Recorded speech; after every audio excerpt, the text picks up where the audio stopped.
Luka obožava darove, a pogotovo ako su oni igračke, baš kao i njegovi vršnjaci koji su doputovali sa svojim roditeljima iz ratom ugroženih zemalja poput Sirije i Iraka.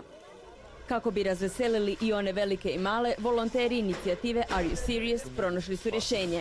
U tijeku nam je akcija prikupljanja i pakiranja poklona za djecu koja će se dijeliti u izbjegličkim kampovima u Slavonskom Brodu i u Dobovi. Cilj nam je da u svakom poklon paketu svako dijete dobije jedan ruksak, nešto slatko unutra, nešto toplo i jednu igračkicu za razveseliti se. Svi oni koji prođu kroz Hrvatsku 31. prosinca i 1. siječnja dobit će po jedan primjerak.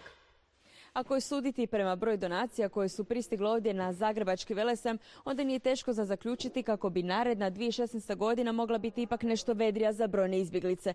Naime, ovdje su građani u protekla 2 mjeseca, što iz Zagreba i drugih dijelova Hrvatske pa i šire, dostavljali brojne poklone za djecu izbjeglica. Naime, sve to ne bi bilo ostvarivo da nije volontera koji ovdje marljivo rade i pakiraju oko 1200 ovakvih poklona. Osim za djecu, tu je i 1000 darova koji su rezervirani za odrasle. Veselje je u ovo vrijeme darivanja obostrano. Najviše me veseli njihov osmijeh i ono što je Hrvatska napravila za izbjeglice, što vidi cijeli svijet. I veseli pomagati, to je ono. Riječ utjehe, eto. To je što možemo dati. A svi oni koji bi vrlo rado sudjelovali u ovoj akciji mogu to učiniti na doslovno bilo koji način. Donacijom, uplatom na račun ili primjerice volontiranjem. Uvijek nedostaje svega, pogotovo sad dolazi zima, uvijek nedostaje toplih stvari,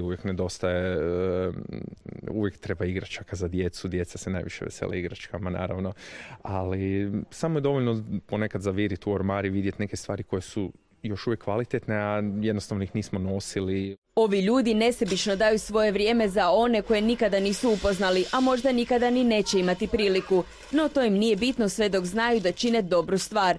Oni znaju da su ovakve geste i pokoja riječ podrške dovoljni kako bi se izbjeglicama olakšao i onako težak put u nepoznato. Nataša Vidaković, N1, Zagreb.